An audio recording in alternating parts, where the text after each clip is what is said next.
A white police officer racially profiles and points a gun at a high-ranking Black Army veteran, only to lose her job immediately afterward. What would you do if you witnessed such a moment? This isn't just a story about injustice, it's a reality for many. One that forces us to confront the deep issues of bias and accountability in our society. Have you ever experienced a situation like this? Or seen someone else face such humiliation and fear? Let us know in the comments, and don't forget to share where you're watching from. Subscribe to our channel to ensure you don't miss more inspiring stories like this one. The hum of conversations blended with the rhythmic beep of barcode scanners in a bustling Sacramento supermarket. It was a typical Tuesday evening, with families, young professionals, and retirees weaving through the aisles. Among them was Michael Carter, a 48-year-old retired Army officer now working in logistics. His broad shoulders and composed demeanor suggested years of disciplined service. But tonight, he was just another shopper.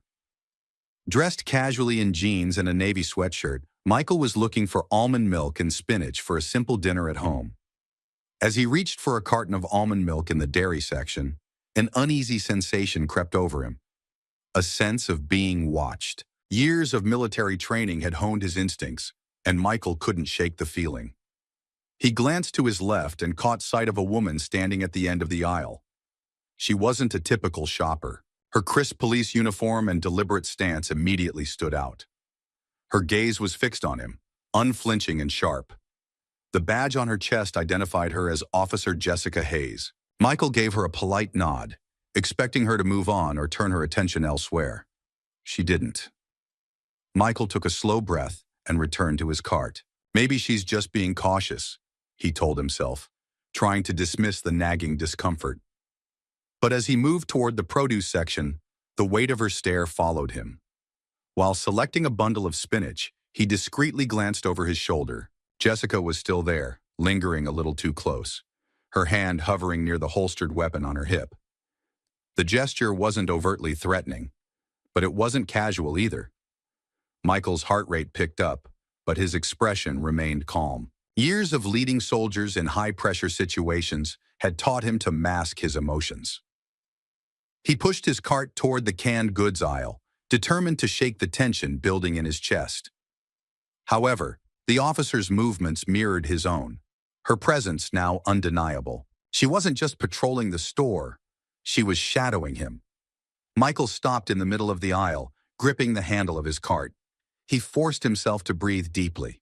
This is nothing. She's just doing her job, he reasoned. But even as he tried to rationalize the situation, a chill of unease settled in his stomach. Jessica Hayes, on the other hand, was equally tense. To her, Michael's movements seemed calculated, lingering in aisles, doubling back, his cart only half full after what she perceived as excessive time spent shopping. Her training told her to act on suspicion, and Michael's composed demeanor only heightened her doubts. Michael reached for a can of soup, his mind racing. He was no stranger to being scrutinized. As a Black man, he'd encountered more than his fair share of wary glances and unjustified assumptions, even during his years in uniform. But this felt different. It wasn't just a wary look, it was a tangible sense of being targeted. He turned a corner into the frozen food section, hoping the officer would lose interest. She didn't. Her steps were deliberate as she followed him, closing the distance. The cart's wheels squeaked against the linoleum as Michael stopped abruptly. He turned to face her, his tone measured but firm. "Is there something I can help you with, officer?" Jessica's lips tightened. "Not yet," she said curtly, her voice flat but edged with authority. Michael frowned, his patience wearing thin. "All right then," he said, his tone clipped, and he resumed walking. Jessica's unwavering focus stayed locked on him. Her instincts were screaming that something was off, even as the voice in the back of her mind questioned whether she might be overreacting. The silent exchange between them didn't go unnoticed. Other shoppers began casting sidelong glances, their curiosity piqued by the tension simmering between the two. As Michael placed the can in his cart and adjusted his grip on the handle, a thought crossed his mind. This isn't going to end here. Michael was inspecting a fresh bundle of spinach when he heard a sharp voice behind him. "Excuse me, sir. I need to speak with you," the officer said firmly. Michael turned slowly, keeping his movements measured. His eyes met those of Officer Jessica Hayes, who stood a few feet away, her stance rigid and her expression hard. "Yes," he replied calmly. "Is there a problem, officer?" Her eyes narrowed slightly, scanning him from head to toe. "We've had reports of suspicious activity in the area. You've been walking up and down the aisles for some time now. Mind explaining what you're doing here?" Michael blinked, momentarily caught off guard. "I'm shopping," he said plainly, gesturing to his cart, which held a half-full collection of groceries, just like everyone else. Jessica didn't look convinced. "Your behavior caught my attention. You've been moving back and forth between sections without adding much to your cart. It's unusual." Michael let out a soft sigh, maintaining his composure. "I wasn't aware that selecting groceries was suspicious. Do you mind being more specific about what you think I've done?" Her tone grew sharper. "You've been pacing the aisles in a manner consistent with someone casing the store. I need to see some identification." Michael's eyes hardened. "Casing the store? For what? Spinach and almond milk?" His voice carried a hint of incredulity, but he kept it steady. "With all due respect, officer, I haven't done anything wrong. And as far as I know, I'm not required to show ID just for shopping." Jessica's jaw tightened. Her hand moved closer to the holster at her side. "I'm not going to argue with you, sir. Show me your ID now, or I'll have to take further action." The tension between them thickened, palpable in the air. Michael's grip on his cart tightened as he stared back at her, his calm exterior masking the storm brewing inside him. "I don't think that's necessary," he said firmly. "If you suspect me of something specific, feel free to say so. Otherwise, I'd like to finish my shopping in peace." Jessica's voice rose slightly, drawing the attention of nearby shoppers. "I saw you acting suspiciously. Your refusal to cooperate only confirms my concerns." Michael's patience was wearing thin. "You're escalating this unnecessarily. I haven't broken any laws. I'm not required to comply with baseless demands." By now, several shoppers had stopped to watch the exchange. A mother with her child paused near the end of the aisle, glancing nervously between the two. An older man whispered to his wife, "What's going on over there?" Jessica noticed the growing attention but didn't waver. "Sir, this is your final warning. Show me your ID, or I'll be forced to detain you." Michael took a deep breath, his military training keeping his tone steady despite the rising tension. "Detain me? On what grounds? You haven't accused me of a crime. You're basing this on assumptions, and you know it." Her hand now rested fully on her holstered weapon, her voice hard as steel. "Don't make this harder than it needs to be." Michael raised his hand slightly, a gesture of cautious defiance. "Officer, I'm asking for clarity and respect. That's not a lot to ask, is it?" Her face reddened, frustration evident in her eyes. The murmurs of the crowd grew louder, their collective curiosity now tinged with concern. A young man holding his phone up to film muttered, "This is getting out of hand." Jessica's voice cut through the murmurs. "Step back," she barked, glancing briefly at the onlookers. "This is official police business. Stay out of it." But the crowd wasn't backing down. A man in his 50s with a firm voice called out, "Lady, what's he done? You're treating him like a criminal for buying groceries." Jessica ignored the remark, keeping her focus on Michael. "Last chance," she said coldly. "Are you going to cooperate, or do I have to use force?" Michael locked eyes with her, his voice calm but resolute. "You're overstepping, officer. This isn't right, and you know it." The crowd shifted uneasily, their whispers growing louder. Phones were now aimed squarely at Jessica and Michael, the scene becoming a public spectacle. As tension mounted and the onlookers became more vocal, Jessica made a decision that would escalate the situation to a breaking point. Jessica's voice cut through the growing murmurs of the crowd like a blade. "Hands on your head and get on the ground!" she barked, her hand gripping the pistol she had now drawn and pointed at Michael. The sharp gasp of an older woman nearby pierced the air. A child clutched their mother's leg, frightened by the officer's booming command. Michael froze, his hands hovering chest high. His eyes locked onto Jessica's, steady but with a flicker of disbelief. "This is unnecessary," he said firmly, his voice calm but resolute. "Now!" Jessica yelled, the barrel of her gun unwavering. Michael's jaw tightened, his mind raced. Years of military service had conditioned him for moments of pressure, but this was different. This wasn't a battlefield. This was a grocery store, a public space where he'd done nothing to warrant such aggression. The humiliation burned hot in his chest. "I'm not a threat," he said, his voice level but louder, ensuring the growing crowd could hear him. "You're escalating this for no reason." "Don't move," Jessica snapped. Her voice carried an edge of desperation now, her control of the situation slipping. Michael took a slow breath and lowered himself to one knee. "Fine," he said, his tone tinged with resignation. He crouched further, laying his palms flat on the cold linoleum floor. The indignity of the act stung, but he knew that defiance would only make matters worse. The crowd erupted. "What is she doing?" An older man, Peter, exclaimed as he stepped forward. His face was red with anger, his fists clenched. "He hasn't done anything. Put that damn gun away." A young woman with a toddler clinging to her leg shouted, "Are you serious right now? There are kids here. Do you really need to pull a gun on someone shopping for spinach?" Jessica's eyes darted toward the crowd. Phones were pointed in her direction, their lenses unblinking as they captured every second of the unfolding drama. "Stay back," she barked, her grip on the gun tightening. "This doesn't concern you." But the crowd didn't retreat. Peter stepped closer, his voice louder. "It concerns all of us when an innocent man is treated like this." Michael, still on the floor, turned his head slightly to address the bystanders. "I appreciate your support," he said, his voice steady. "But please don't put yourselves at risk." Jessica's breathing quickened. The tension in the air was suffocating, the weight of so many eyes pressing down on her. The authority she had asserted moments ago now felt precarious, as if it could crumble beneath the collective judgment of the crowd. "Sir, do not speak," Jessica ordered, her tone cracking slightly. Laura, the young mother, raised her phone higher. "I'm sending this to every news station in the state," she announced, her voice trembling with both fear and determination.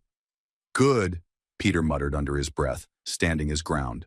Jessica's focus wavered between Michael and the crowd. Her training screamed at her to maintain control, but the overwhelming pushback from the bystanders made it nearly impossible.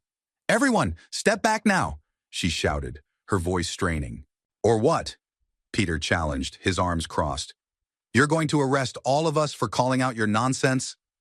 The officer's gaze darted to Michael, still on the ground, his posture calm, but his eyes burning with restrained anger.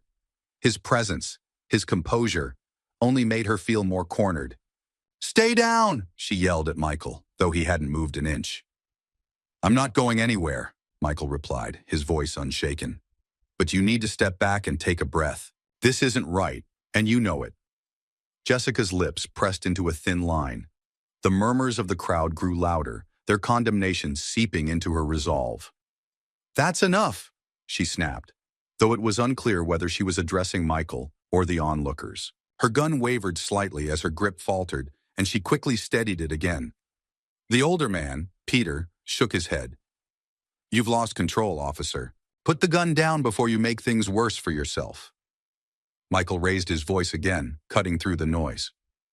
"Officer Hayes," he said, using her name deliberately to humanize the moment. "This doesn't need to escalate further. I'm on the ground. I'm cooperating. But you're making a mistake."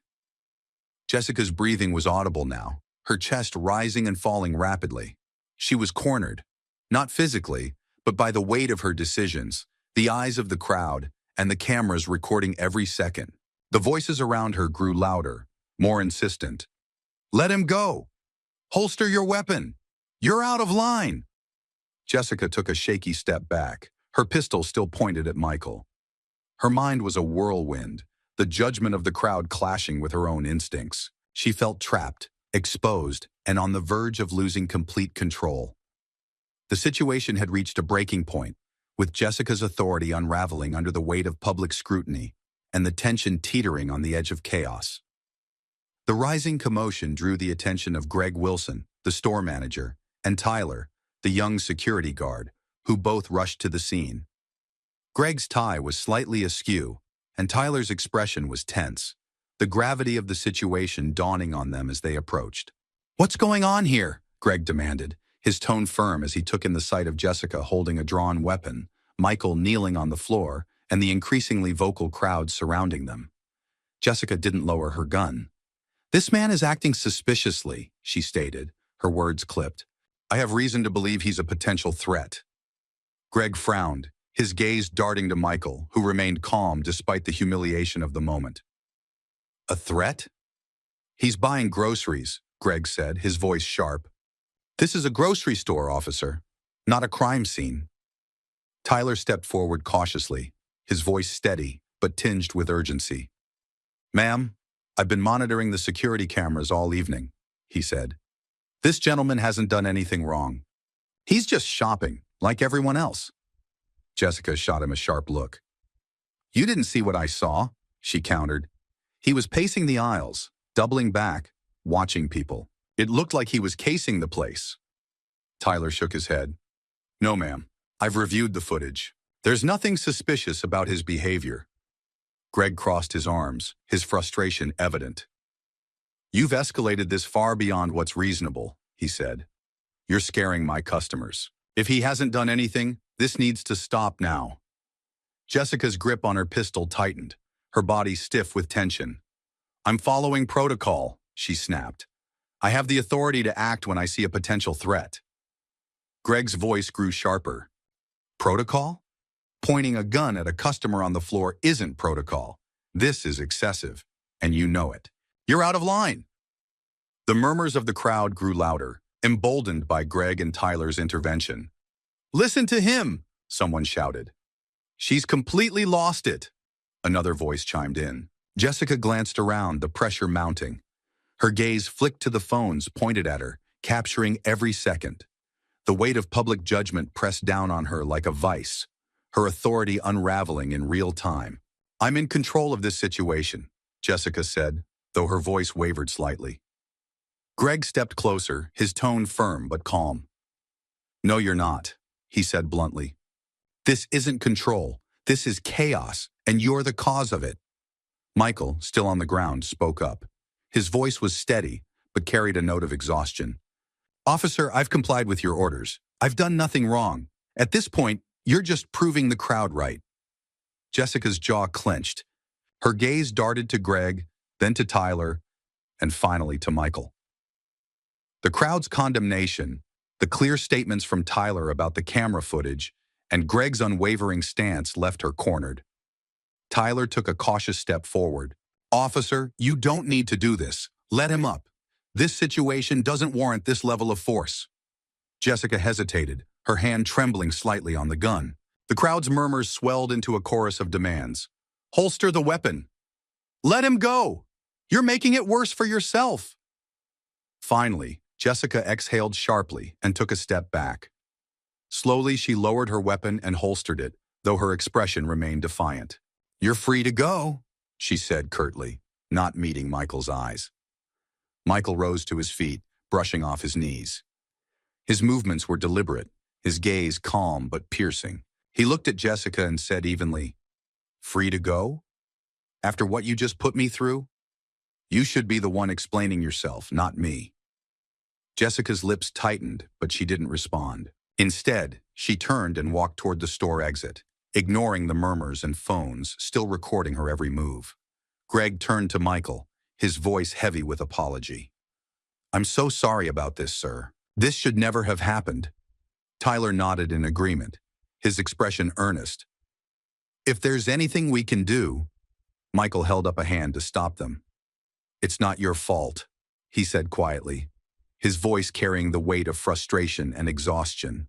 "But this can't keep happening." As Jessica disappeared through the store's exit, the videos captured by the crowd began spreading online, igniting a firestorm that would soon spiral far beyond the supermarket walls. The footage of Jessica Hayes pointing her gun at Michael Carter in the middle of a supermarket spread like wildfire. Within hours, the videos uploaded by multiple bystanders were shared across social media platforms. The titles varied, but all carried the same weight: racial profiling at its worst, or veteran humiliated for grocery shopping. Hashtags like "Your Justice for Michael" and "Your Racial Profiling" exploded in popularity, trending nationwide by morning. The video clips, barely 2 minutes long, encapsulated the entire confrontation. The officer's drawn weapon, Michael's calm compliance, the crowd's vocal outrage, and Jessica's eventual retreat. Each clip was damning. News outlets quickly picked up the story. Local Sacramento stations were the first to report, but within 24 hours, national networks had joined in. Talk shows debated the implications of the incident, while analysts dissected every detail of the footage. Michael sat at his dining table, his phone vibrating incessantly. Friends, family, and even former colleagues flooded his inbox with messages of support and links to the videos. His social media accounts were filled with comments from strangers expressing solidarity, anger, and admiration for his composure under pressure. But despite the overwhelming outpouring of support, Michael felt a deep sense of humiliation. The image of himself kneeling on the supermarket floor, hands raised while a gun was pointed at him, was burned into his memory. "It's everywhere," he muttered, scrolling through post after post. He paused at a comment that read, "How many more times do we have to see this happen?" The words hit him hard, a reminder that his experience wasn't unique. It was part of a larger, painful pattern. The doorbell rang, breaking his thoughts. It was his neighbor, Tom, a fellow veteran. "Michael," Tom said, his voice laced with concern. "I saw the video. Man, I'm so sorry. Are you holding up okay?" Michael nodded, though his expression was strained. "I'm trying," he said simply. Tom shook his head, his frustration evident. "This is insane. You've served this country, and this is how you're treated. If there's anything I can do—" "I appreciate it," Michael interrupted gently. "But this isn't just about me. It's bigger than that." Tom nodded solemnly. "You're right, but people are paying attention now. That has to mean something." Michael closed the door and sat back down, his thoughts racing. The videos had brought attention, yes, but they also brought an immense weight. What now? He thought. The question lingered as his phone buzzed again, a call from a local reporter requesting an interview. He let it go to voicemail.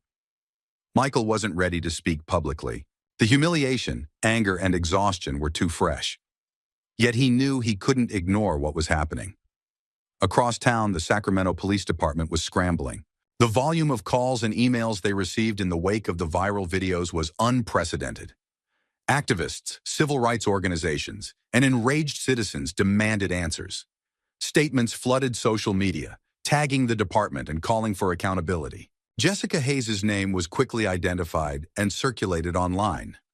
Public records surfaced, revealing prior complaints against her, including allegations of excessive force and biased behavior. The department issued a brief statement. "We are aware of the incident involving Officer Hayes and are conducting a thorough investigation. The officer has been placed on administrative leave pending review." The response only fueled the public's anger. "Administrative leave?" one Twitter user wrote. "That's just a vacation with pay. Where's the accountability?" Protests began forming outside the police station, with demonstrators holding signs that read, "Enough is enough," and "Justice for Michael." The pressure was mounting. Meanwhile, Michael received another call, this time from his sister, Angela.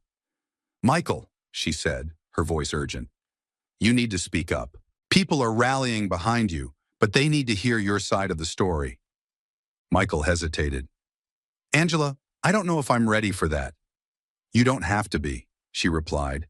"But this isn't just about you anymore. You've been given a platform, and you can use it to make a difference." Her words stayed with him long after their conversation ended. That night, as Michael scrolled through his phone, he watched clips of people protesting in the streets, holding signs with his name. He read comments from other veterans, some sharing their own experiences with discrimination. It wasn't just a video anymore. It was a movement. As the public's outrage grew louder, the Sacramento Police Department found itself under unprecedented scrutiny, and the calls for action became impossible to ignore. The Sacramento Police Department issued a brief statement late that evening. Officer Jessica Hayes has been placed on administrative leave pending a thorough investigation into the incident at the supermarket. The department is committed to upholding the highest standards of professionalism and accountability. The announcement did little to pacify the public. To many, administrative leave sounded like a euphemism for a paid vacation. Protests outside the police headquarters grew louder, with demonstrators chanting, "No justice, no peace," and "Accountability now." Signs bearing slogans like "Stop Racial Profiling" and "Fire Jessica Hayes" lined the street. A group of activists called for a press conference, demanding transparency from the department and swift action against Hayes. Inside the department, tension simmered. Chief Daniel Reyes called an emergency meeting with his senior staff. The department was under siege, not from criminals, but from public outrage. "We're losing control of the narrative," Reyes said, his tone clipped. "I need to know everything about Hayes. Start digging." As investigators combed through Hayes' personnel file, troubling patterns emerged. Over her 6 years on the force, Jessica Hayes had accumulated multiple complaints of excessive force and discriminatory behavior. Though none had resulted in formal discipline, the record painted a damning picture. One incident involved an unjustified stop and frisk of a young black man walking home from work. Another detailed a complaint from a Latino family, alleging Hayes had treated them with hostility during a routine traffic stop. Each time, her actions had been excused or dismissed as following procedure. When these details leaked to the press, public outrage intensified. Social media exploded with renewed calls for her immediate termination. "How many red flags do you need before you act?" One viral post read, accompanied by screenshots of the leaked complaints. Reyes called another meeting, visibly frustrated. "This is a disaster," he snapped. "The more we delay, the worse it gets. We need to make a statement that shows we're serious about accountability." Some officers in the room looked uneasy. One spoke up hesitantly. "Chief, if we throw her under the bus too quickly, it could send the wrong message to the rank and file. They might feel like we don't have their backs." Reyes's glare silenced the room. "What sends the wrong message," he said coldly, "is letting this department be seen as complicit in misconduct. Hayes isn't our problem anymore. She's hers." That afternoon, the department held a press conference. Reyes stood at the podium, cameras flashing as he read from a prepared statement. "We take these allegations very seriously," he began. "While the investigation is ongoing, the actions captured in the videos are not reflective of this department's values or the standards we hold our officers to.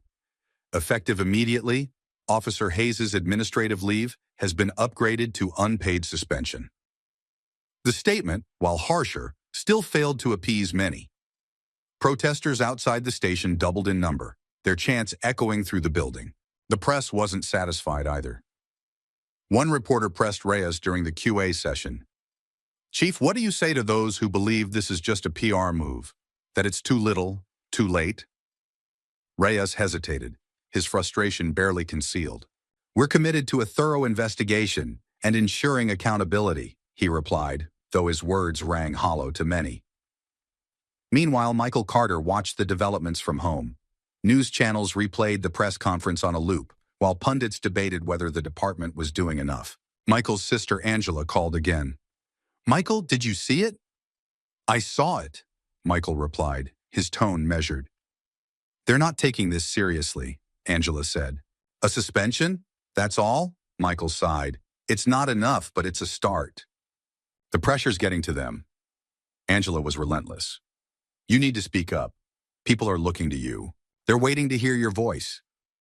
Michael stared at the TV, where footage of the protests played over dramatic headlines.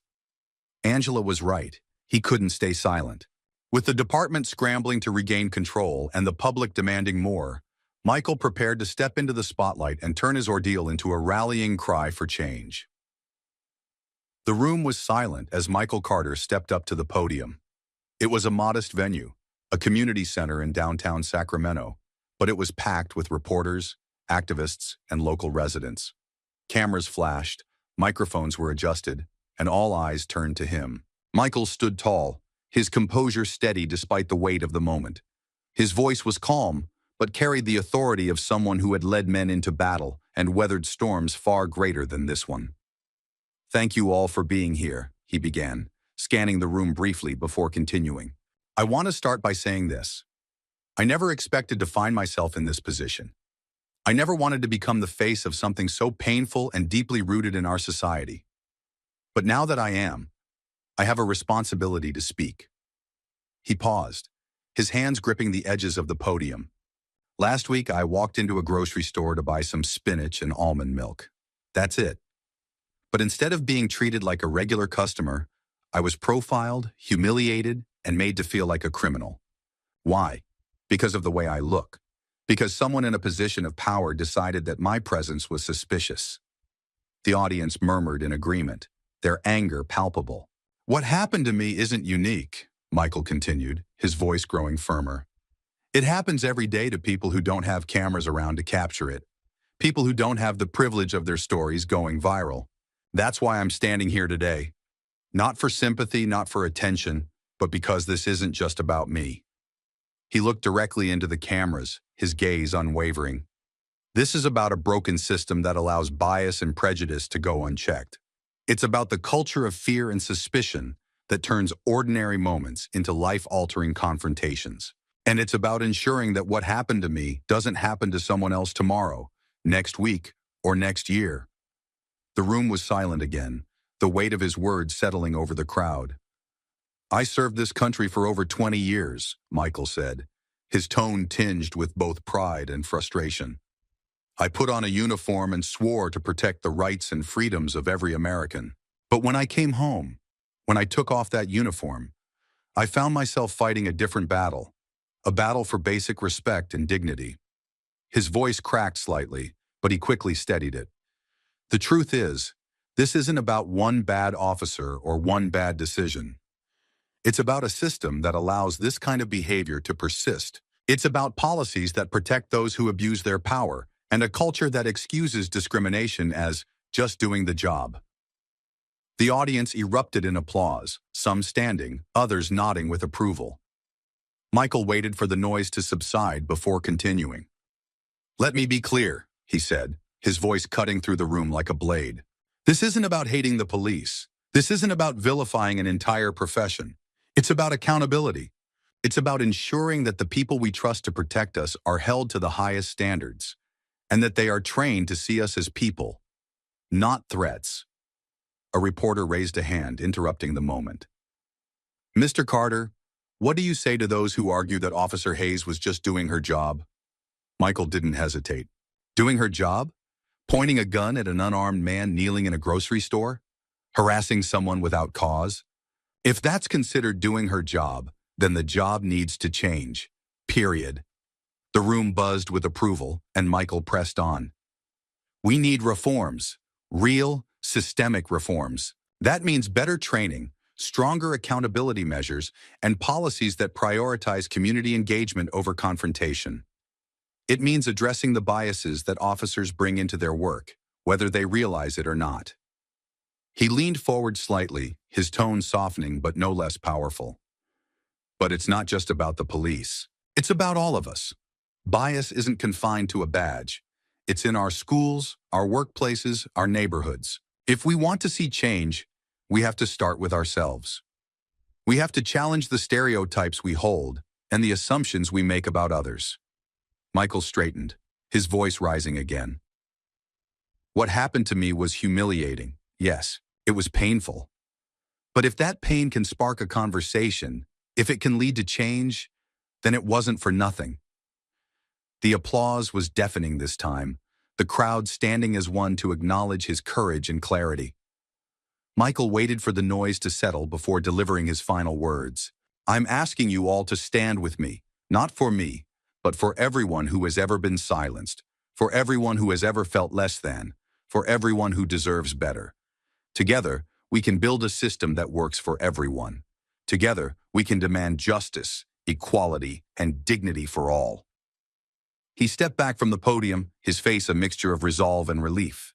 The crowd surged forward with questions and praise, but Michael had said what he needed to say. Michael's powerful words resonated far beyond the room, amplifying the public's call for change and putting even greater pressure on the system to respond. The aftermath of Michael Carter's public statement was swift and unrelenting. News anchors debated the incident on primetime television, while social media became a battlefield of opinions. Some sided with Michael, condemning the systemic bias that led to the confrontation, while others questioned whether Officer Hayes' actions were justified given her suspicions. On one popular talk show, a civil rights lawyer argued passionately. "This isn't an isolated incident," she said, her tone sharp. "This is a pattern. It's about time we stop excusing these actions as mistakes and start addressing the root cause, racial bias in law enforcement." Opposing her was a retired police captain. "Officers have to make split-second decisions," he countered. If she thought there was a threat, her actions were within protocol. The issue here is perception. We need to ensure officers are equipped with the right training to differentiate between actual threats and innocent behavior. The lawyer shot back. "That's exactly the problem. Perception. Who gets perceived as a threat?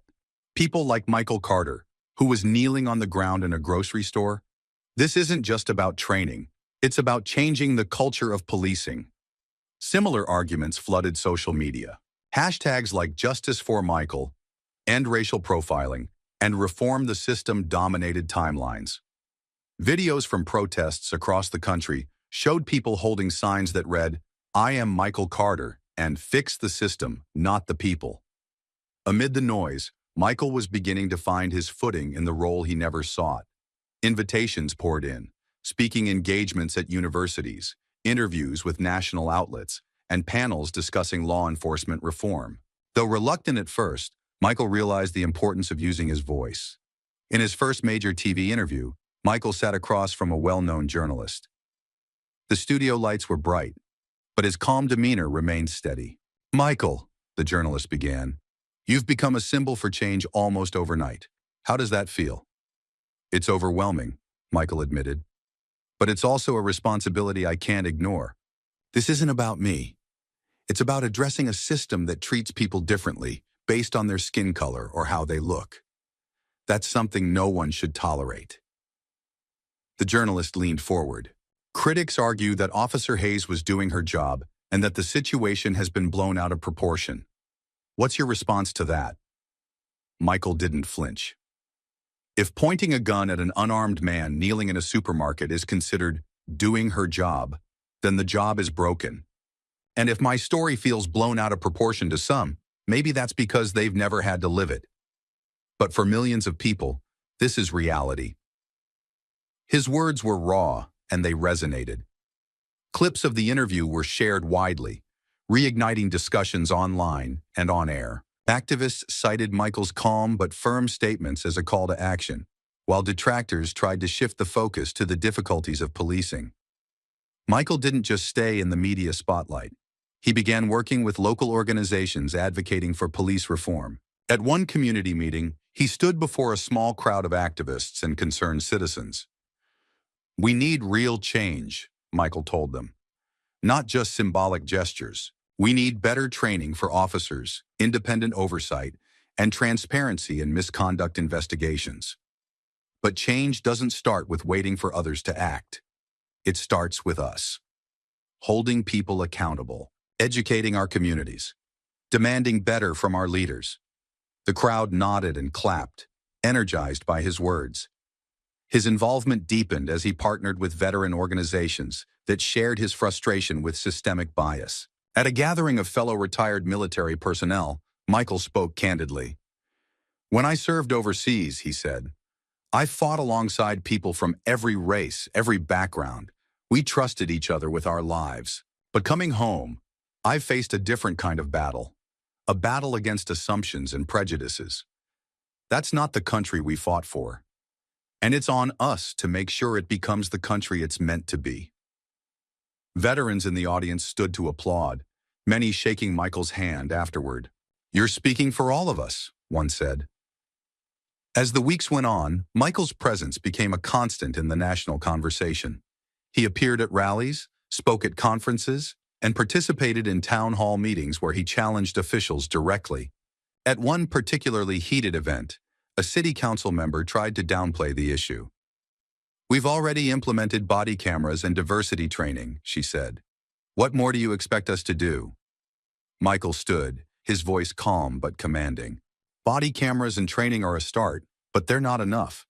If the culture doesn't change, the tools won't matter. And if accountability isn't real, trust will never exist. You want to know what we expect? We expect a system that values every life equally, nothing less."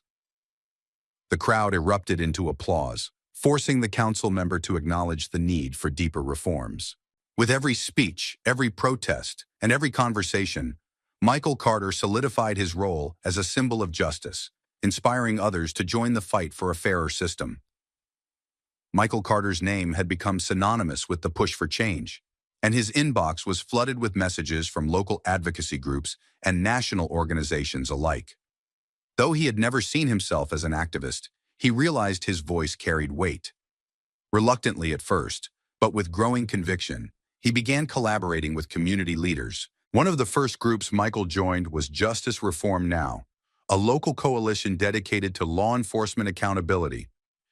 At a planning meeting in a modest community center, Michael listened intently as activists shared their experiences and outlined their goals. When the discussion turned to building trust between the community and the police, all eyes turned to him.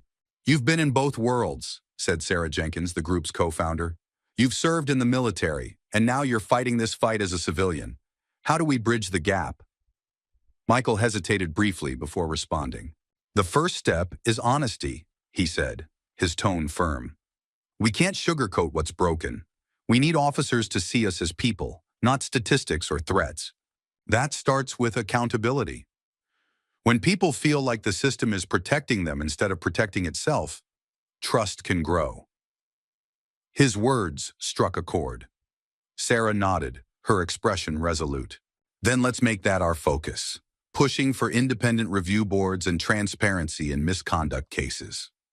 The group agreed, and Michael took on an active role, speaking at town halls and helping draft proposals for policy changes. In the weeks that followed, Michael's schedule became a whirlwind of meetings, speeches, and protests. He partnered with educators to develop workshops on implicit bias, worked with city officials to address gaps in community policing policies, and even helped organize a march that drew thousands to the steps of the state capitol. During one particularly heated meeting with the city council, tensions ran high. A council member dismissed the group's demands for independent oversight, claiming, "We already have internal affairs for that." Michael leaned forward, his voice steady but forceful. "Internal affairs is part of the problem," he said. "How can the public trust a system that polices itself? Transparency isn't optional, it's essential. If we don't address that, everything else we're doing is just window dressing." His words ignited a debate among the council members, with some reluctantly agreeing to consider the proposal. Outside the chambers, Michael spoke to reporters who pressed him for a comment. "This isn't just about policy," he said firmly. "It's about changing the way people think. That's the real fight, and it's going to take all of us." As Michael became more deeply involved, he began to feel the weight of his new role. The public scrutiny, the relentless schedule, and the emotional toll of reliving his experience wore on him. But every time he considered stepping back, he was reminded of the importance of the work. One day, after a long meeting, a young black man approached him. "Mr. Carter," the man said nervously, "I just wanted to thank you. What you're doing gives people like me hope. It makes me feel like someone's finally fighting for us." Michael smiled, the man's words rekindling his resolve. "We're all fighting," he replied. "Don't forget that."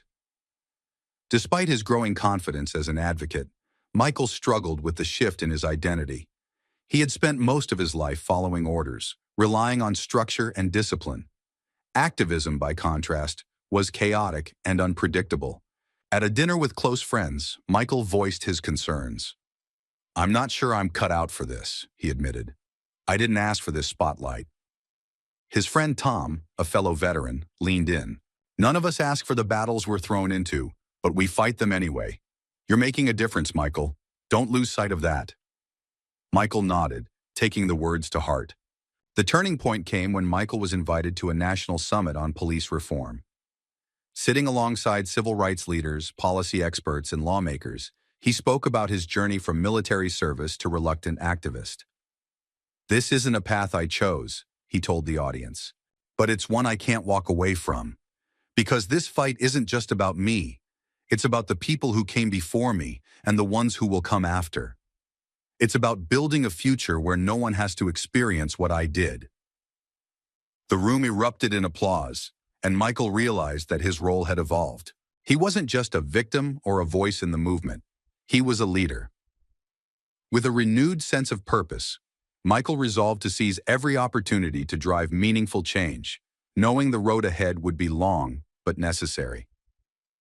The crowd at the city park swelled to hundreds, their energy palpable as chants of "justice for all" and "accountability now" echoed through the air. The stage, hastily constructed but sturdy, was flanked by banners reading "Equality in Action" and "Stand with Michael Carter." Activists, veterans, families, and students filled the space, some waving handmade signs while others live-streamed the event to their followers. Michael Carter stood behind the podium, surveying the sea of determined faces. The microphone crackled as he adjusted it, drawing the crowd's attention. A hush fell, the weight of anticipation pressing down on the gathering. Michael took a steadying breath and began. "Thank you all for being here today. Your presence is a testament to the power of community, the power of standing together when something is wrong." The audience erupted in applause, but Michael quickly raised a hand, signaling them to quiet down. "This isn't about me," he continued, his voice resolute. "This is about all of us. It's about the countless people who've been judged, mistreated, or silenced because of who they are or what they look like. It's about making sure that the systems meant to protect us don't betray us instead." His words struck a chord, and the crowd hung on every syllable. "When I walked into that grocery store weeks ago, I was just a man shopping for dinner. But within minutes, I became a suspect, someone to be feared, someone to be controlled. And that's not because of what I did, but because of how I looked. That's the reality we're here to change." The crowd roared in agreement, fists raised in solidarity. Michael leaned forward, his tone growing sharper. "But let me be clear, this isn't just about one bad officer. This is about a culture that allows bias to flourish unchecked. It's about a system that protects itself instead of the people it's sworn to serve. And it's about making sure our children don't inherit the same broken system we're fighting today." He paused, letting the words sink in. The silence was heavy, but powerful. "It's easy to feel powerless," Michael admitted, his voice softening. "To think, what can one person do? But look around you. This right here, is what we can do. We can demand better. We can hold those in power accountable. And we can refuse to be silent in the face of injustice." The crowd erupted again, their cheers rippling through the park. Michael raised his hand again, his expression solemn. "But this isn't the end of the fight. Showing up today is just the beginning. Real change takes time. It takes persistence. It takes all of us doing our part, whether that's voting, educating others, or standing up when we see something wrong." As he spoke, he pointed to a group of young people near the front, their signs bold and colorful. "You," he said, addressing them directly, "are the future. You're the ones who will carry this fight forward. And I promise you this, I'll do everything in my power to make sure you inherit a world that's better than the one we're standing in today." The cheers were deafening, the energy electric. One by one, other speakers took the stage. Activists, local leaders, and citizens sharing their own stories of injustice. Each testimony added fuel to the fire, strengthening the resolve of everyone present. By the end of the event, news outlets were already reporting live from the scene. Footage of the rally began circulating online, drawing attention from across the country. The momentum was undeniable. Communities in neighboring cities announced their own rallies, inspired by Michael's speech and the gathering in Sacramento. As Michael stepped down from the stage, people approached him, shaking his hand and thanking him for his courage. A young mother, holding her toddler, said through tears, "Thank you for standing up for us. You've given me hope for my son's future." Michael nodded, his voice steady. "This is for him and for all of us. The fight isn't over." The mounting public pressure forced the Sacramento Police Department to act. Weeks after the rally, Chief Daniel Reyes held a press conference to announce the department's first wave of reforms. Standing behind a podium surrounded by reporters, he outlined the changes. Effective immediately, Reyes began, all officers will be required to undergo mandatory training on implicit bias and de-escalation techniques.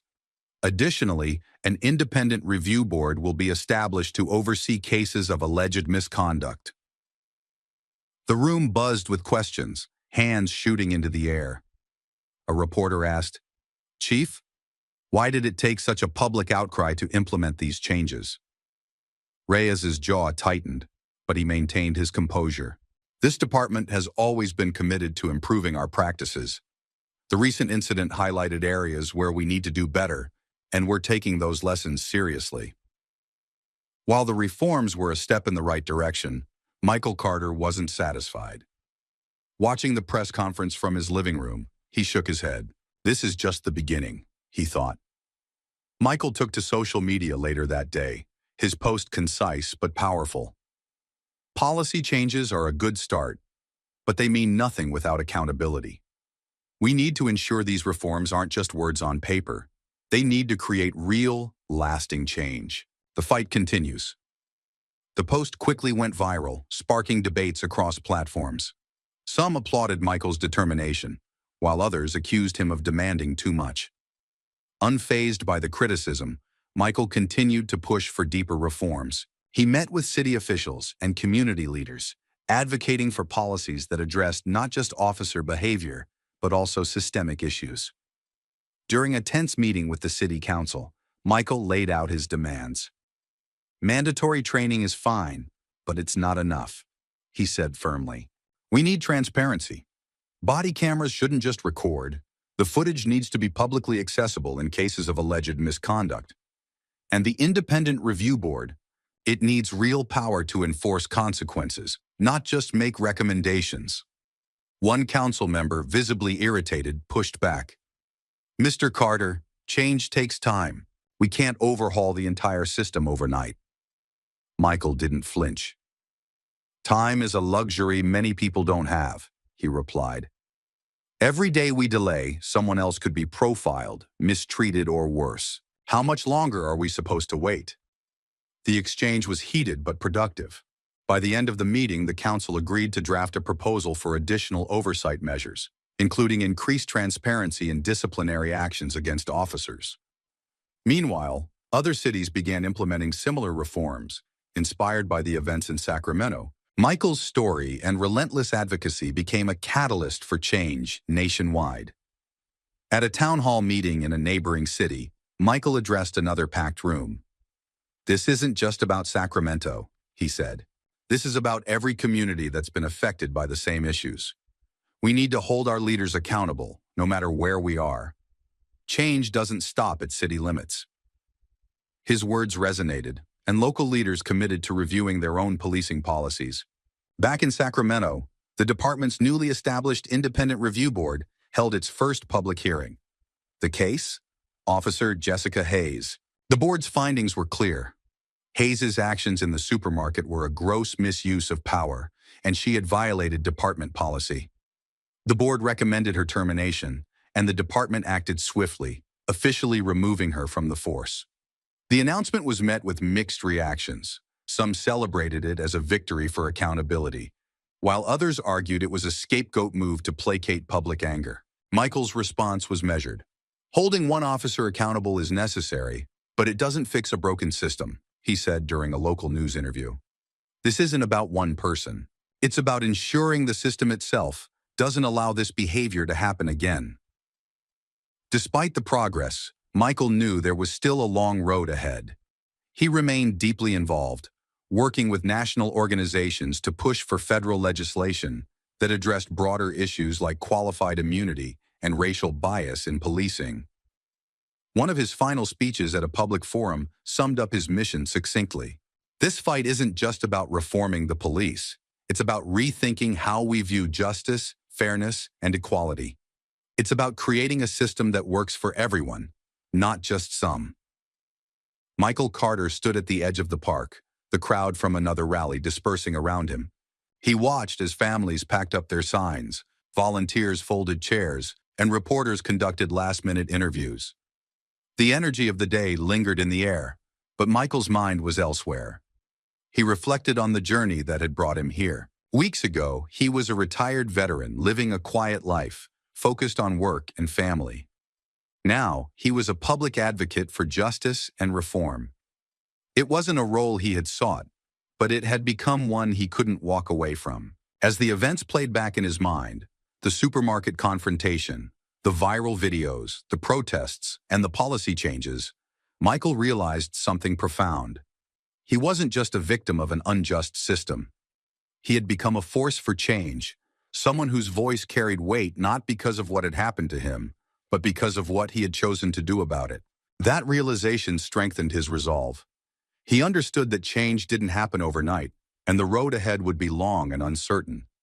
But he also knew that progress had been made because people refused to stay silent. Later that evening, Michael addressed a small group of young activists at a community center. His words were measured, deliberate, but carried an undeniable conviction. "When this started," he began, "I didn't see myself as a leader. I was just a man trying to get through his day, like any of you. But life has a way of pushing us into roles we never expected. And when that happens, we have two choices. Step back and let someone else take the reins, or step up and be the change we want to see." The group listened intently, their eyes locked on Michael. "I chose to step up, but let me tell you something. I couldn't have done it alone." Change doesn't come from one person shouting into the void. It comes from all of us, standing together, amplifying each other's voices, and refusing to give up when the odds seem impossible. Michael paused, scanning the room. "You've heard it said before, but let me remind you, every voice matters. Every action counts. It doesn't take grand gestures to make a difference. Sometimes it's as simple as speaking out when you see something wrong, supporting someone who's been silenced, or showing up for those who need you." A young woman in the audience raised her hand. "Mr. Carter, what keeps you going? Doesn't it get exhausting?" Michael smiled faintly, nodding at the question. "It does," he admitted. "But what keeps me going is knowing that this isn't just about me. It's about the people who came before us, the ones who fought and sacrificed so we could have the rights we have today. And it's about the people who will come after us, the ones who deserve a better world than the one we inherited." He leaned forward slightly, his voice steady but urgent. "If I stop now, what message does that send to them? That it's okay to give up when things get hard? That's not the legacy I want to leave behind." The group nodded, visibly moved. As the meeting ended, one of the organizers approached Michael. "Your words mean a lot to them," she said. "You're inspiring a whole new generation to take action." Michael shook his head gently. "It's not about inspiring them. It's about reminding them of what they're capable of. They already have everything they need to make a difference. They just need to believe it." That night, Michael sat at his desk, drafting a letter to his supporters. He kept it simple, focusing on the core message that had guided him through every speech, every rally, and every meeting. "We are stronger together. Change begins with us, with our actions, our voices, and our refusal to accept injustice as normal. No matter how small your contribution may feel, it matters. Every step forward brings us closer to a better future. Keep pushing, keep speaking, and never forget, you have the power to create change." The letter was shared widely, reaching people across the country. It served as both a rallying cry and a reminder that the fight for justice wasn't over, but it was worth every effort. Michael Carter's journey wasn't about fame or recognition. It was about using his voice to ensure that no one else would have to endure what he had. It was about building a future where fairness and equality weren't just ideals, but realities. Michael Carter's story is more than just an account of injustice. It's a powerful reminder of the strength and resilience and the importance of speaking up. His journey from a quiet veteran to a national advocate for change demonstrates how one voice can ignite a movement. But the fight for justice and equality doesn't end with him. It's a collective effort, and it starts with all of us. What would you do if you found yourself in Michael's shoes? Would you stand up, speak out, and fight for what's right? If this story moved you, don't let it stop here. Hit the like button, share it with someone who needs to hear it, and subscribe to our channel for more stories that inspire action and spark change. Together, we can build a better future, one voice at a time. Malik tightened his grip on his backpack, walking briskly along the well-manicured sidewalk. He was keenly aware of every glance from passers-by, their subtle double takes as they noticed him in this part of town. It wasn't his first time crossing through the affluent neighborhood on his way home, but something about today felt tense.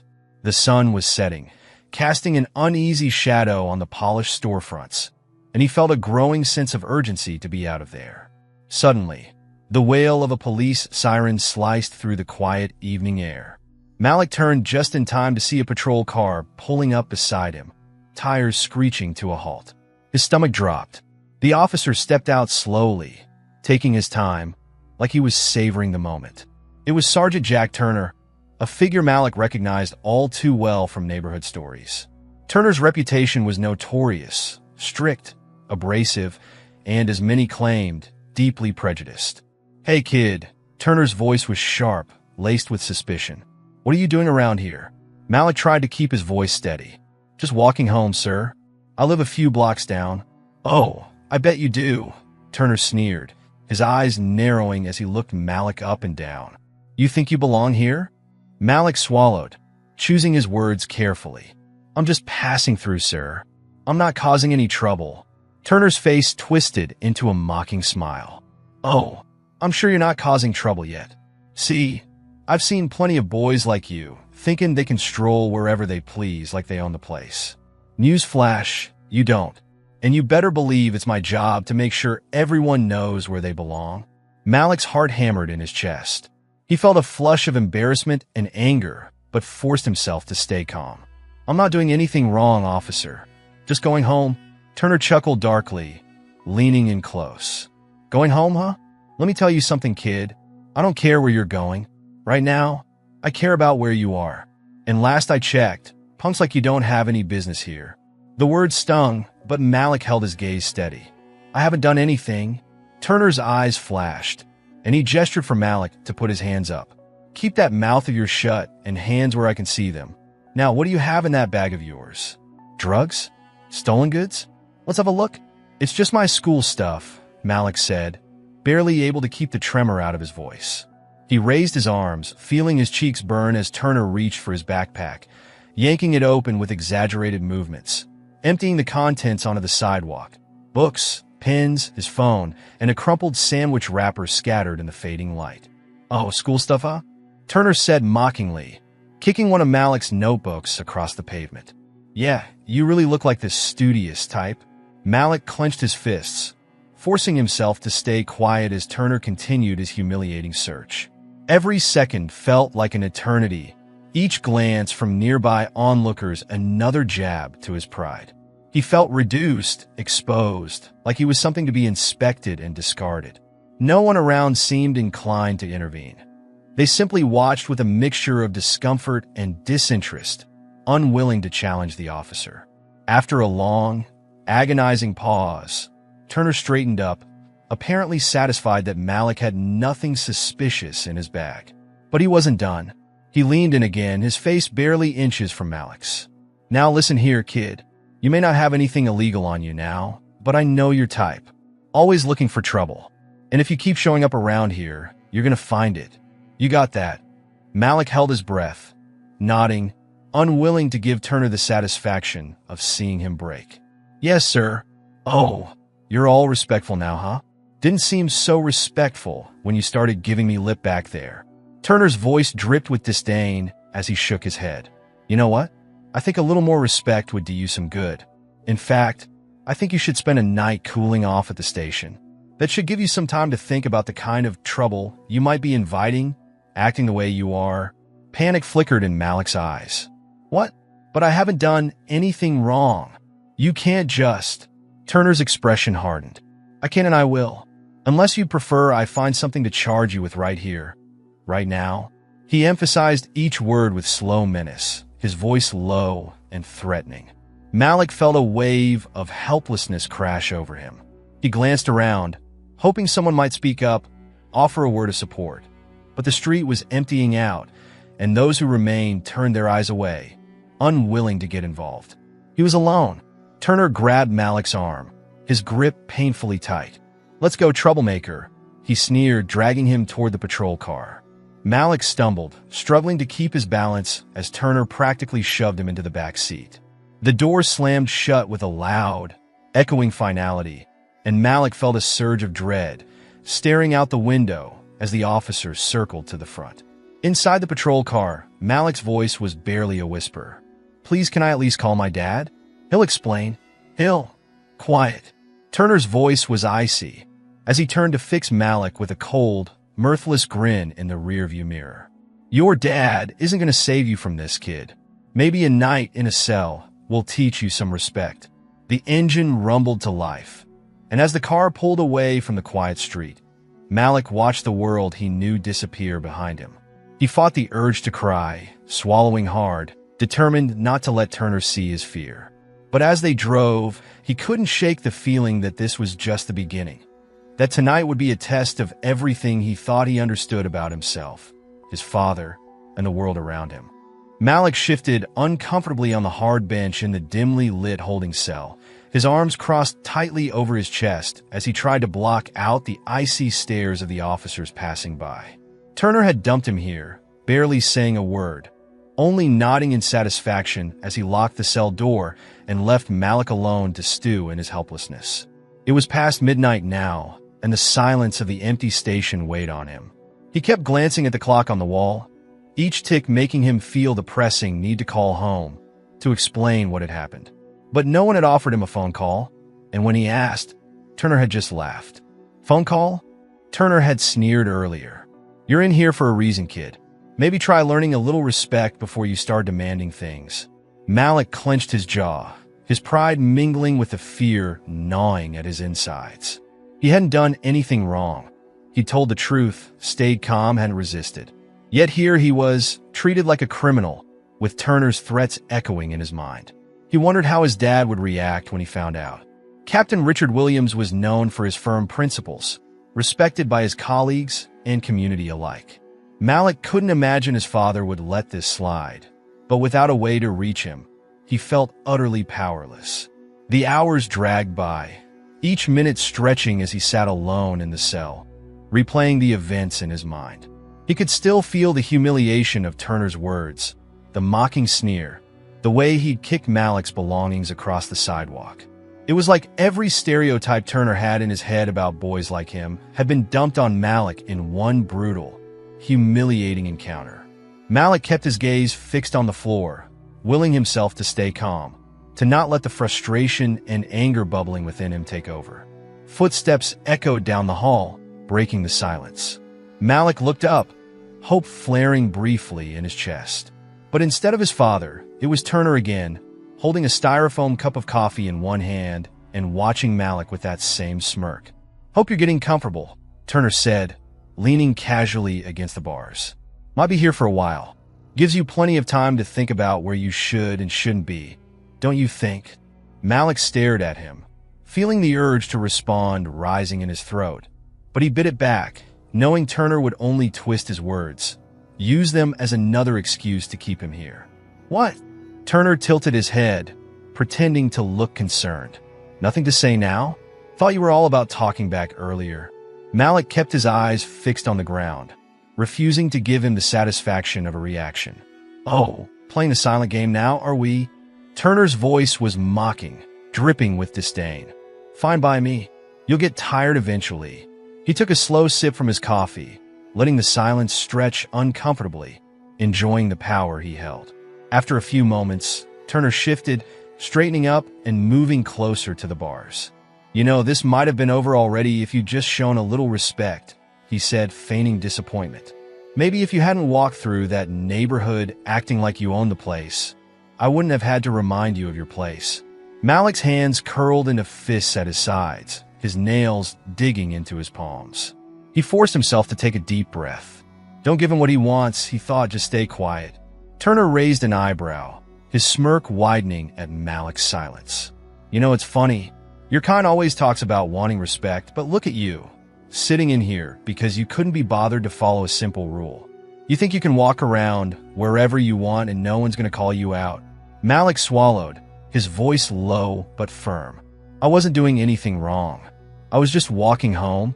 Turner laughed, the sound sharp and unkind. "Right, of course. Just walking home," he repeated, his tone mocking.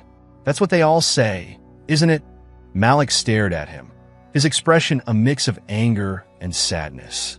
"You don't know anything about me. You're just doing this because of how I look." Turner's face hardened, and he took a deliberate step back, eyes narrowing. "Watch it, kid," he said quietly, his tone now dangerous. "Keep talking like that, and you'll be in here a lot longer than one night."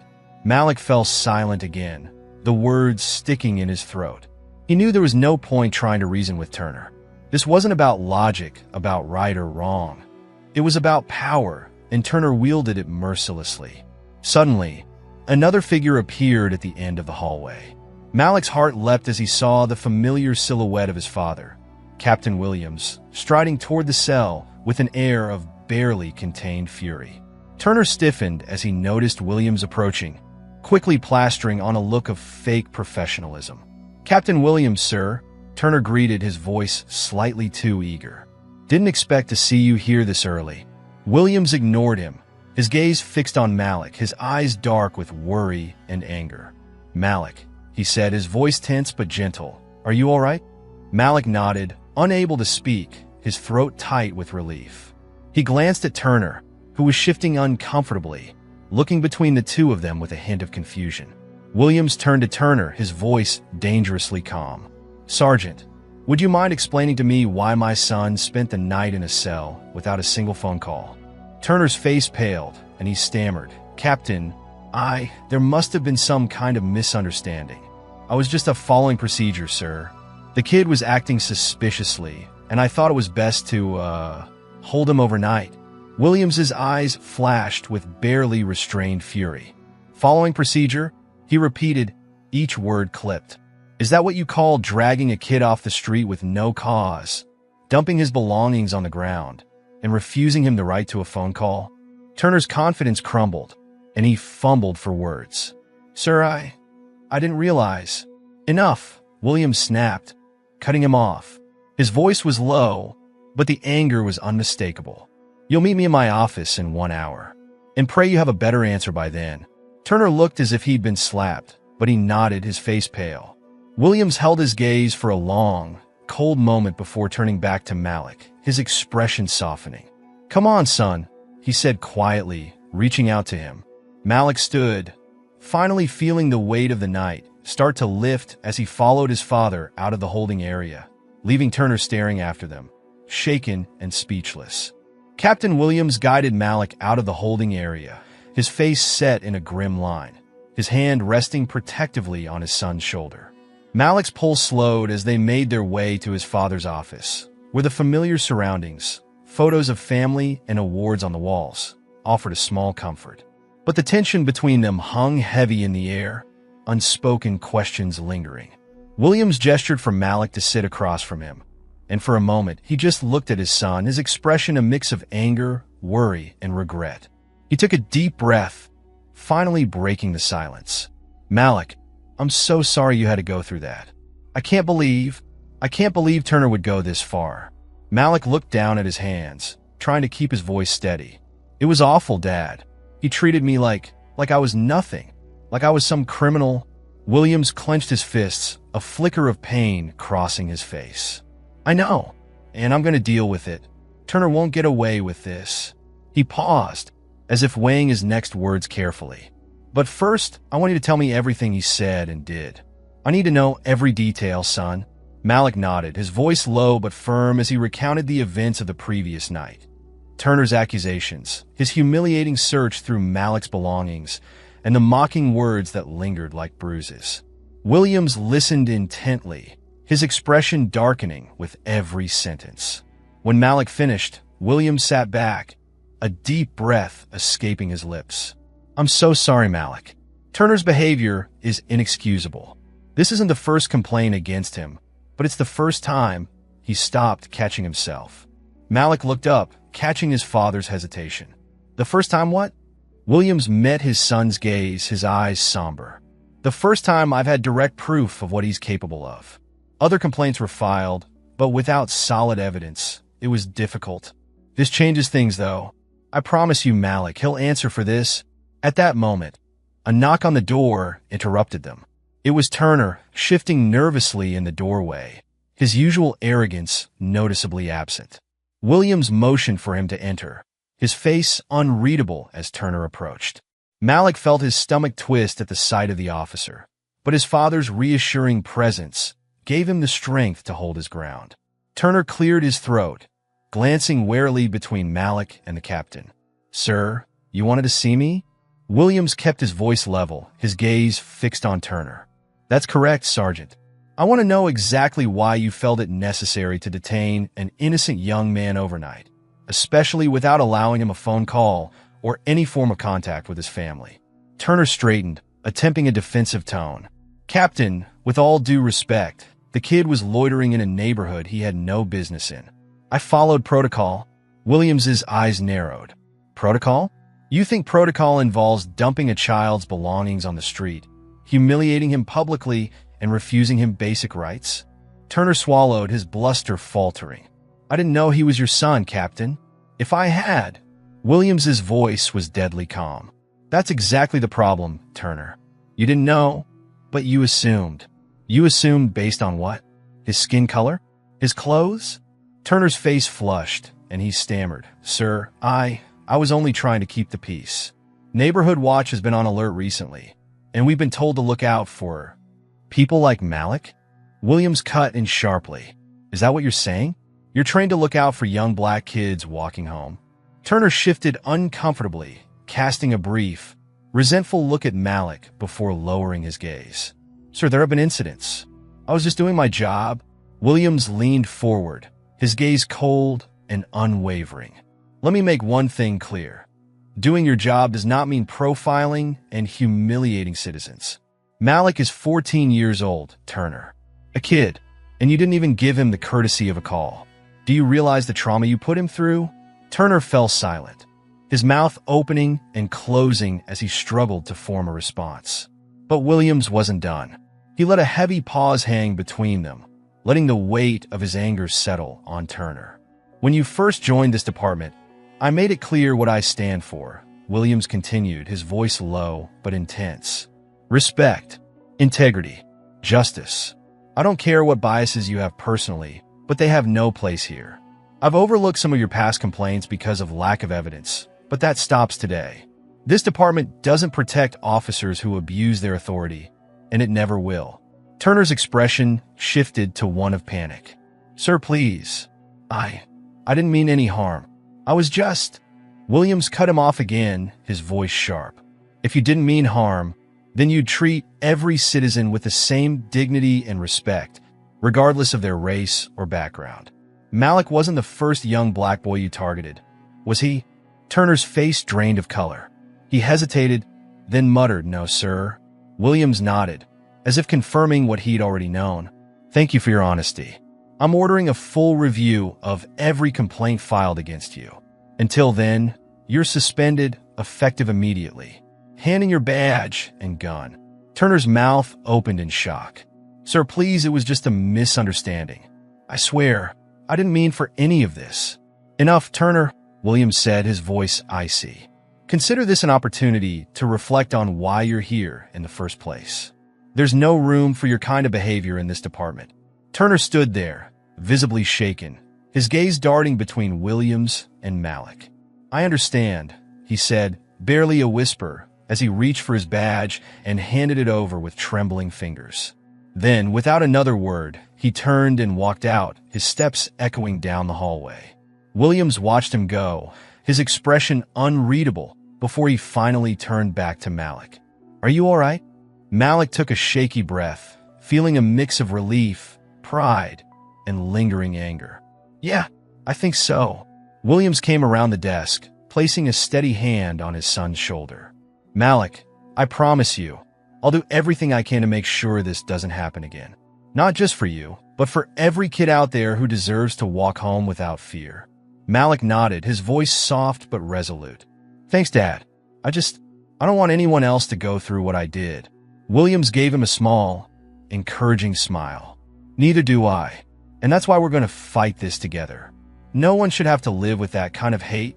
In the silence that followed, Malik felt the first true flicker of hope. Hope that maybe, just maybe, change was possible. In the days following Turner's suspension, the precinct buzzed with quiet whispers and nervous glances as word of the incident spread. Captain Williams was aware of the tension rippling through his team, but he kept his focus unwavering. He knew that, as uncomfortable as this moment was, it marked a necessary turning point. Not just for the department, but for Malik, for every young person who walked these streets, and for him as a father. Sitting at his desk, Williams reviewed the records on Turner.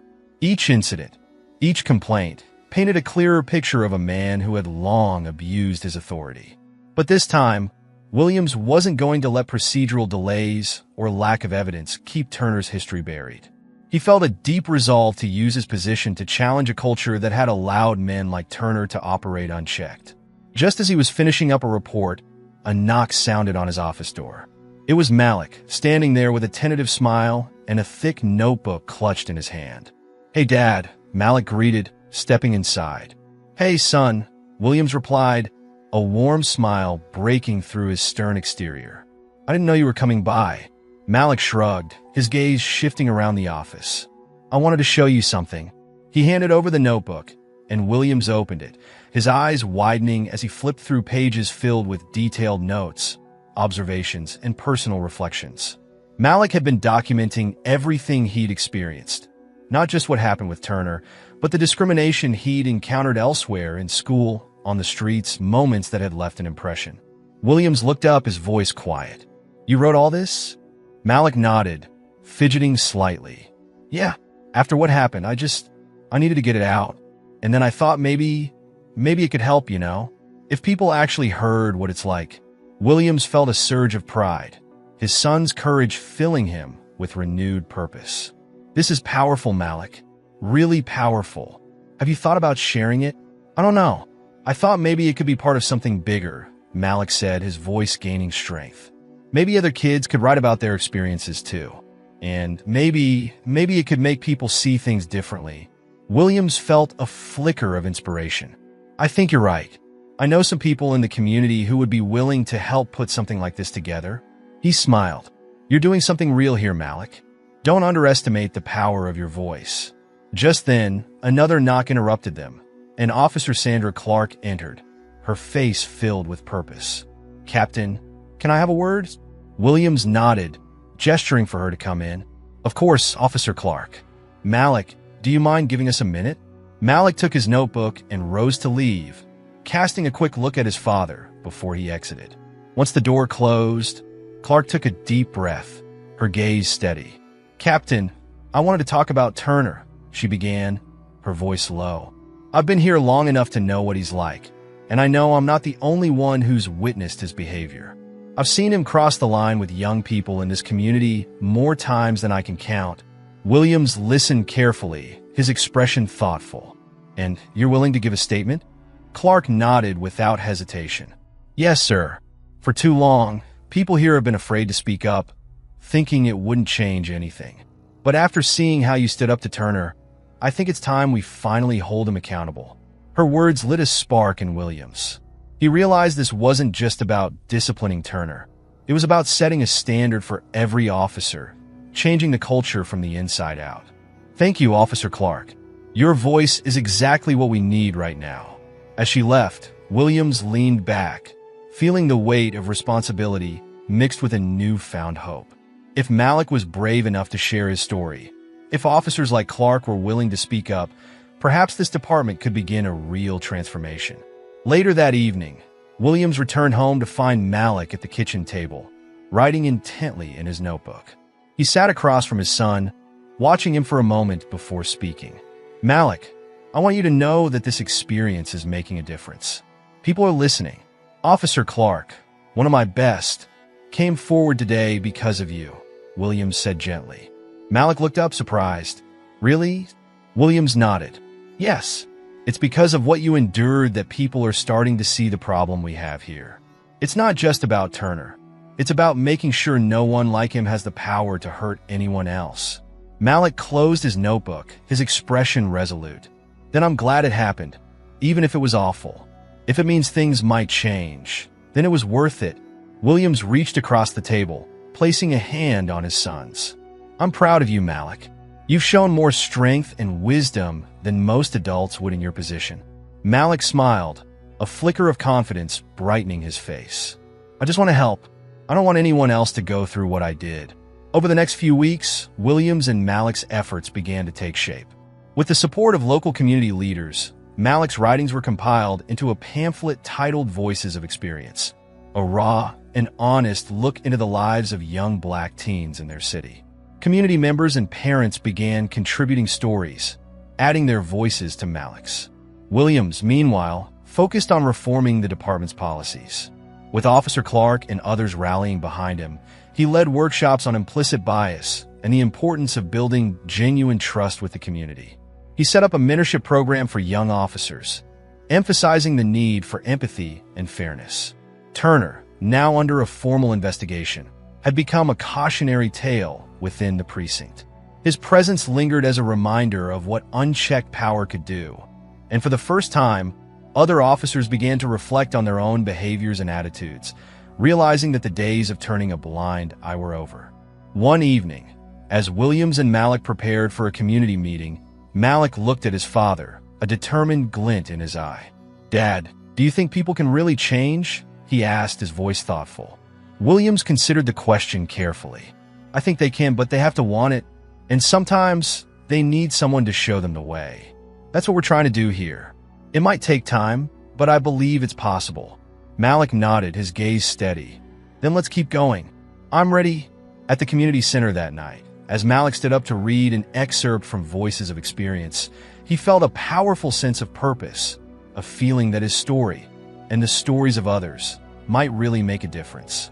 He looked out at the crowd, seeing faces filled with anticipation and hope, and he knew that, despite the pain and humiliation, something meaningful had come from it.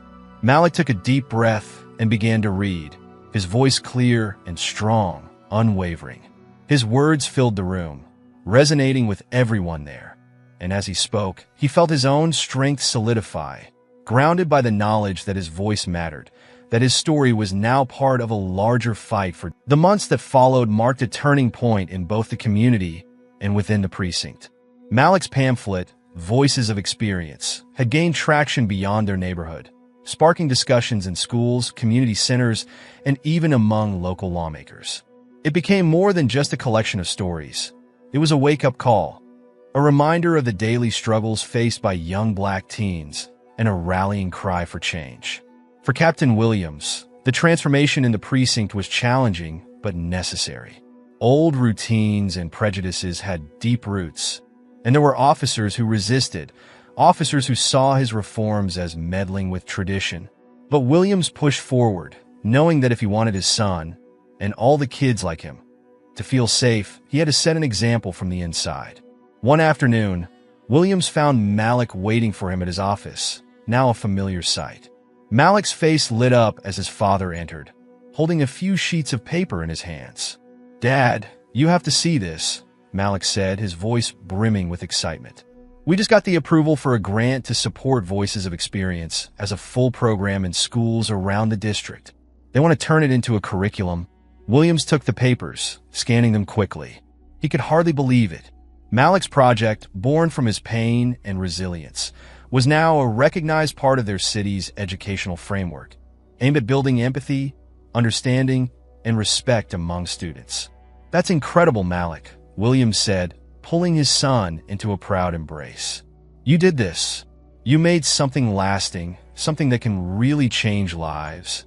Malik grinned, pulling back with a spark of determination in his eyes. "I couldn't have done it without you.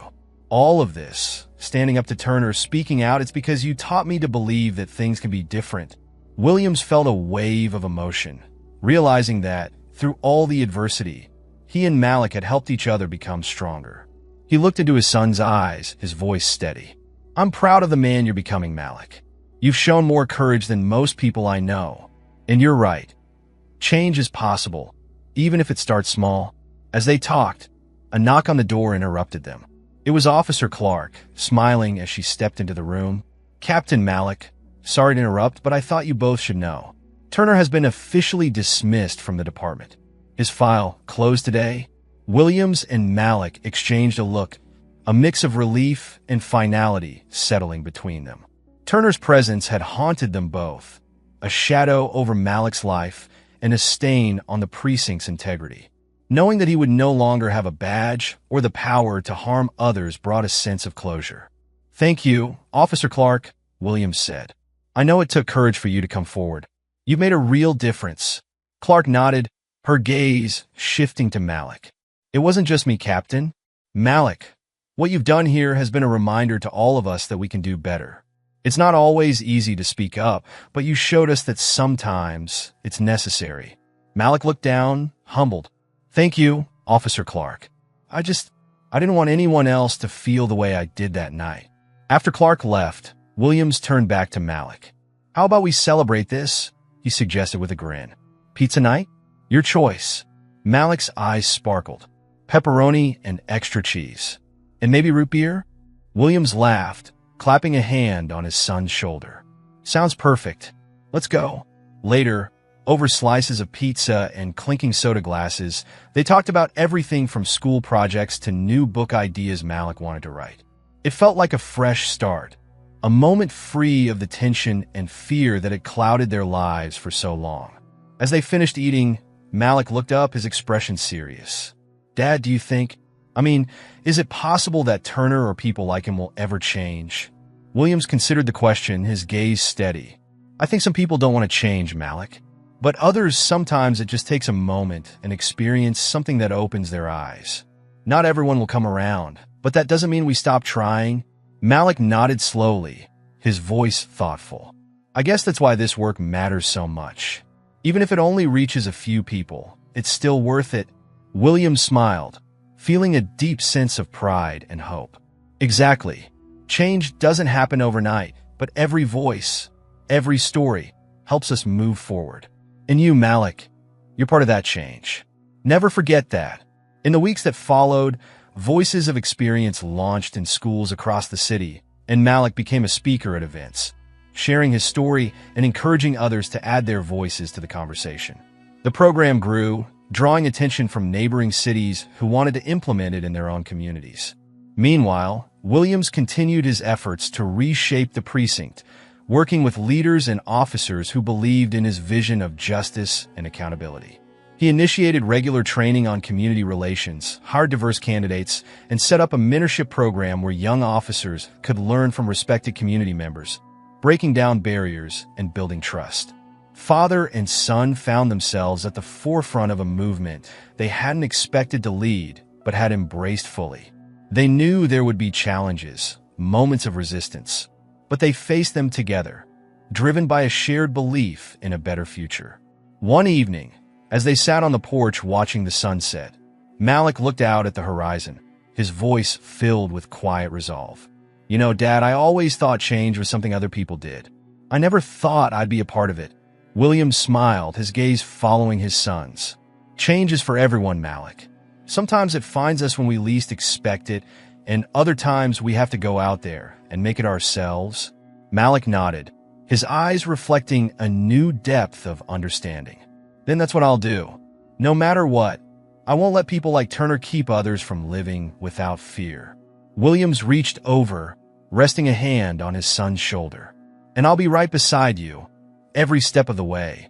As the sun dipped below the horizon, they sat in a comfortable silence, a father and son bound not only by family, but by a shared commitment to justice, respect, and the hope of a world where every child could walk freely, without fear, just as Malik had always deserved to. In the end, their journey had taken them through darkness and light, pain and healing. Together, they turned a moment of injustice into a beacon of hope, a testament to the power of resilience and the unbreakable bond between father and son. And as the stars began to appear in the night sky, Williams knew that no matter what challenges lay ahead, he and Malik would continue to rise above them, their voices clear and strong, unwavering in the pursuit of a brighter tomorrow.